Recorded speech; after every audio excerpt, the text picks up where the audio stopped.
अब हम अपने फर्स्ट शॉर्ट क्वेश्चन की तरफ जाते हैं जो कि बुक के लिहाज से 7.2 है। तो आए इसको देखते हैं। How kinetic molecular model of matter is helpful in differentiating the various states of matter. हमने देखा जो काइनेटिक मॉलिक्यूलर मॉडल है वो हमें डिफरेंशिएट करके देता है डिफरेंट मॉडल्स ऑफ मैटर को। हमने देखा कि जो मैटर की डिफरेंट टाइप्स हैं जिसमें सॉलिड, लिक्विड, गैस हैं, और हमने इसके बारे में बताया कि जो मैटर के इंपॉर्टेंट फीचर्स में आपने ये बात याद रखनी है कि matter is composed of small particles called molecules and these molecules remain in the continuous motion and these molecules attract each other।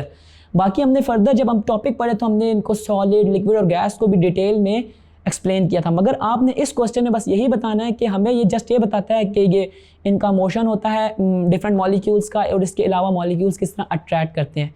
तो आपने अपने इस क्वेश्चन को कोशिश करनी है कि 5 से 6 लाइनों से ज़्यादा एक्सीड नहीं करना।